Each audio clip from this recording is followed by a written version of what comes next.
Hey guys, welcome back to Australian Brew Chinese and Happy New Year.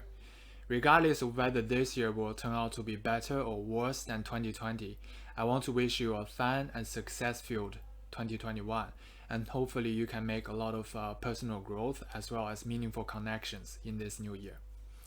Like I said in the last video, studying for GAMSAT and eventually med school will be a long and difficult journey.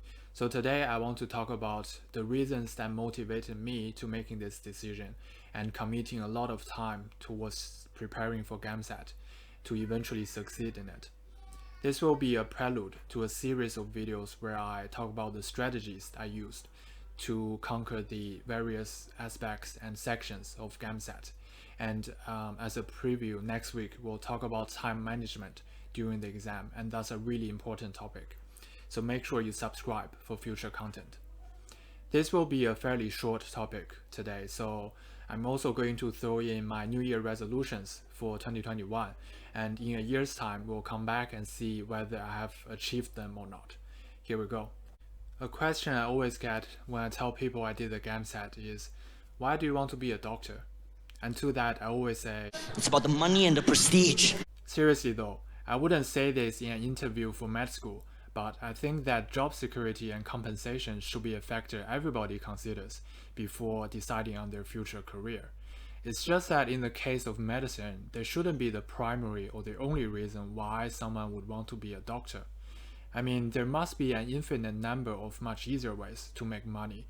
And to be truly financially free, you have to rely on passive incomes anyway, not your salary, no matter how high it is. It's funny because my mom, being this typical Asian tiger mom, had wanted me to do medicine for my bachelor degree, for exactly those reasons, salary and faith. Now me being this asshole of a 19-year-old was like, me being worried about money and having to serve people? Nah, I'm gonna do research. So I did a degree majoring in neuroscience instead. I did have my reasons because at the time I thought that the only meaningful thing to do in life was to discover new truths for the world. And the only way to do that, I thought, was through science. During my uni years, I gave a lot of thought as to the actual meaning and value of life. And two things really changed me. The first was when I had to pretty much rescue a friend from an early life crisis due to video game addiction and failing grades. And it made me realize how much it meant for me to help someone I cared for and also change their life for the better.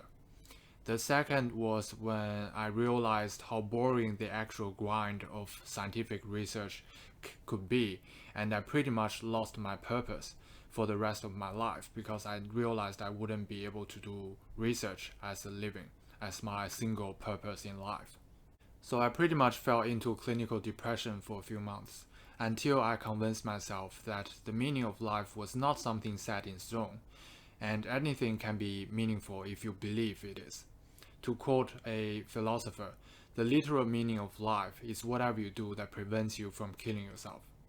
So by this point, I had discovered how much I liked helping people, and so it made so much sense to study a postgraduate degree which would allow me to find a decent job as well as help people on a daily basis, and healthcare was the obvious choice. As I was finishing my degree in radiography, I thought to myself, since I'm already in healthcare, why don't I challenge myself a little more so that I can change the lives of more people for the better in a more significant way. And because of my experience with addiction and depression, I decided that I wanted to be a doctor after all, and hopefully one day I can specialize in psychiatry such that I can battle these issues that's troubling so many people in our society today. Last but not least, if you are Chinese, you must know who these two people are. Interestingly, they both did medicine before moving on to pretty much bring China out of the dark ages in the 20th century.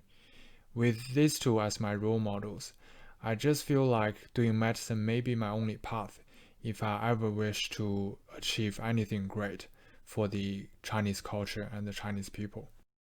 That's it. Those are the things that help me stay motivated.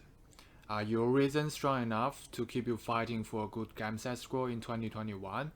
I'm sure they are, as long as you're not just doing this for the... Money and the prestige. And that brings us to the New Year resolutions. Having passed GAMSAT, the natural next step would be to apply for med school, and also I have to apply for my permanent residency visa this year in 2021. But for me, these are more like goals that I have to achieve, not resolutions. A resolution is more like something you have to put in a lot of work to achieve. So my first resolution of 2021 will be getting very good and independent at my job. I want to be as good as the senior staff members at my company who knows almost everything there is to know about radiography. My second resolution is, ironically, making and uploading videos more consistently. I know I've only just started, but already I'm finding it difficult to find the time and motivation to make videos.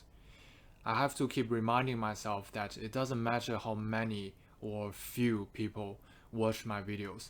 This is a journey and record for myself. My last and third resolution of 2021 is to get into better shape. Now, I'm not too crazy about putting on a ton of muscles, but I'm more about just becoming leaner and fitter in general. Now, you may not believe me, but I actually have a lot of stubborn belly fat, and I really want to lose it such that I can just become more healthy in general. What, you don't believe me? Okay, I'll show you.